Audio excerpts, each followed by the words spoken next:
Good afternoon. My name is Terrell Elliott, and I'll be giving you a presentation on the normative leadership model. There are different situational leadership models. I chose the normative leadership model because it best suits my leadership style. In the 1960s, Victor Vroom developed a participative decision-making model. In 2000, Vroom published a revised version of his model. Vroom's model is called a normative model because it provides a sequential set of questions that are rules to follow to determine the best decision style for any given situation. Normative leaders use one of 5 decision-making styles that are appropriate for the situation.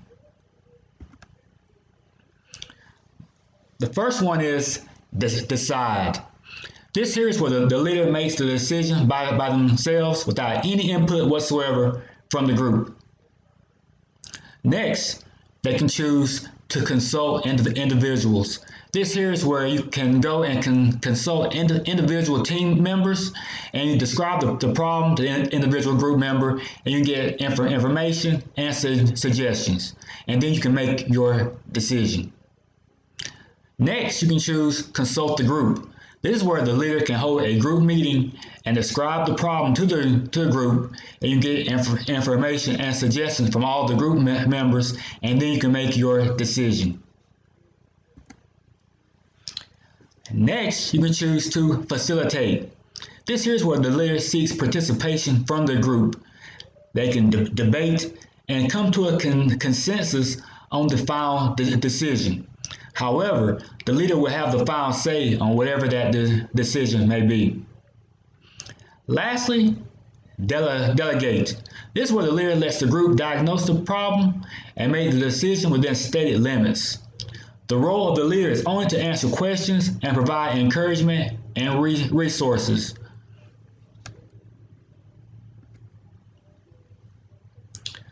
I chose normative leadership because it most resembles my leadership style. Every given situation cannot be handled using the same methods. Normative leadership gives you alternatives based on the situation. Leaders can make the decision by themselves. They can consult with the individual group members. They can consult the entire group. They can facilitate a group meeting, or a leader can delegate the group to make a decision. Normative leadership gives you options dependent on the situation.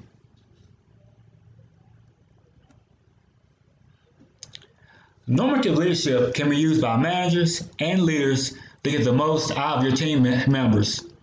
You can use normative leadership to empower your group and keep them involved.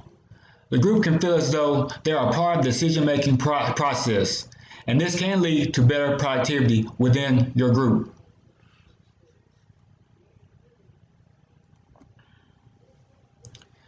The normative leadership model is great for coaches who prefer a group-style leadership. Incorporating the group you are coaching in decision-making can lead to better results and performance. There are a lot of group dynamics involved in normative leadership.